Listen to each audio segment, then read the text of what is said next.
So today we're going to cover table legs. Now, for table legs, I see a lot of people default to just using a 4x4 to do the legs of a table, which is okay in some scenarios, like your country looks and stuff like that. But when it comes to just your basic regular table, I actually customize my legs. So for my indoor legs, I will use like a piece of a 2x4, just a regular 2x4, and I will cut off about 1/4 of an inch on each side and just lightly run it through the planer, and I will glue two together. So I will actually be making kind of a custom 3x3 leg, which doesn't look near as gaudy as a 4x4 as a leg, because a 4x4 as a leg on just your regular table just looks too big. So believe it or not, that 1/2 inch that you take off to do a 3x3 makes all the difference. Now, for all my outdoor builds, I build out of cedar. Now, cedar is kind of expensive, but there is a way you can get an unlimited supply of cedar for free if you're willing to do the work for it. So what I do is every year around summertime, I will post in Marketplace, hey, if you're ripping up your deck, I will come get the wood. A lot of people jump on that. Believe it or not, I actually have to turn some down because I've got so much cedar that I have nowhere else to put it. So then it's just a matter of me going, looking at what they have left. Is it still usable? Now, that's a good question, because believe it or not, you can turn a piece of cedar that looks pretty torn up into something that's still usable with a table saw and a planer. So just for an example, so I grabbed this piece here, and you can see it's kind of torn up, but after I run it through the table saw and a planer, this is what I get. This is still a great usable piece of cedar. Didn't cost me a dime. So like I said, it's just a matter of doing the work. You've got to go through the pile. You're going to have to get it home, stack it. You're going to have to go through, make sure you get all the screws, nails, because if you run it through your planer, if it hits a nail, those blades are history. So 8 out of the 10 times, you're going to come home with a truckload of cedar that's still usable. So the other 2 times, one of the times you're going to run into somebody who did their deck with pine, and that's good, because if you can salvage that, you're really in business. And the other time you're going to go over and that cedar is going to be just absolutely destroyed.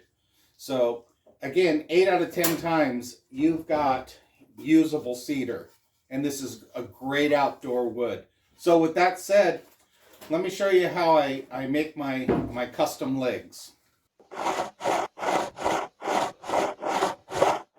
So I have 8 pieces here at 38 inches. So why do I pick 38? Well, a bench common height, or chair common height, is 19 inches. So that means I can get 2 18-inch pieces out of each one of these.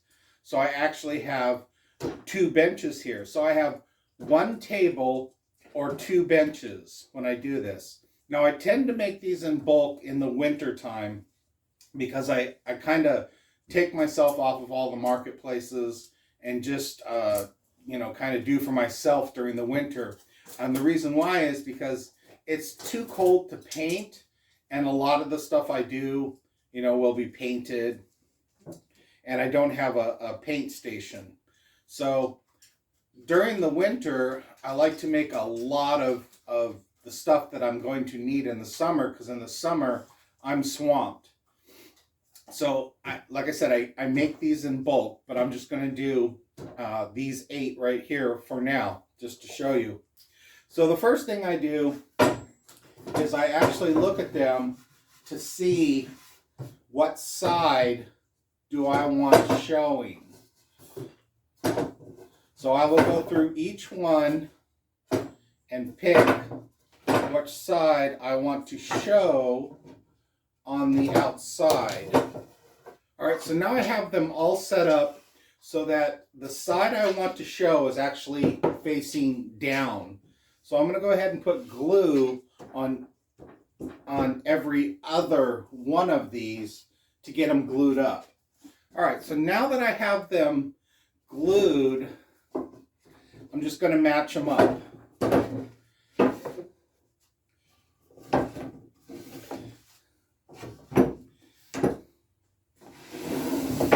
So I'm going to throw a couple clamps here just on the edges.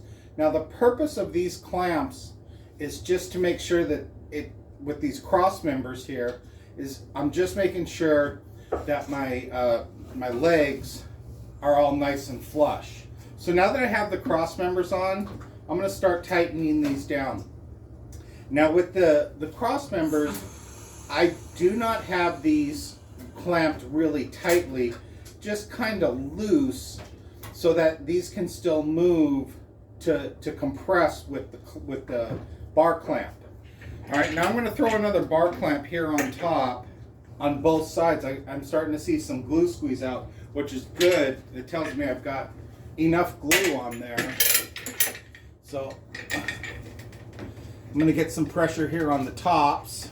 And just for entertainment purposes, I'm just going to throw a pistol clamp here on both ends. Now I'm going to let this sit overnight to dry, and then we'll pick this up tomorrow and I'll show you how the legs came out.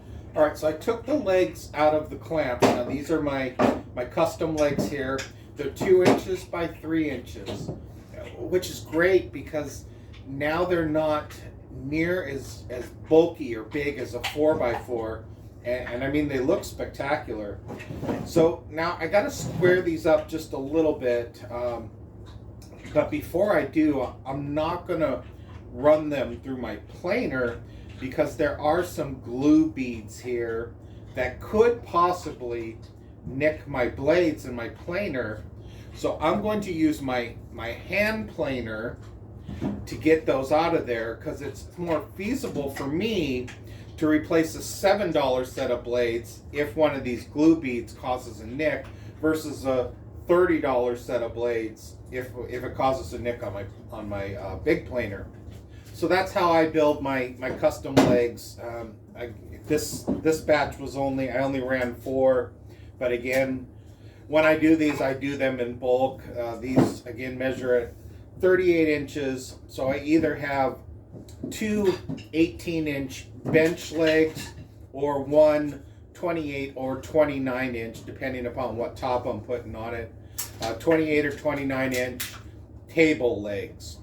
So I hope you enjoyed this video. If you did, don't forget to like, subscribe, hit the bell icon to be notified of new episodes as they become available. If you have any questions, feel free to post them down in the comments section. I will get to them as soon as I can. If you'd like to support my channel, I will put a link in the description to make a donation. If you can't make a donation, that's fine. I totally understand. But feel free to share me on your social media pages. Help get the word out. If you're new to the woodworking hobby, check out my Woodworking for Beginners video series. It's a 12-part series. It'll get you up and running as a woodworker. So until next time, keep it safe.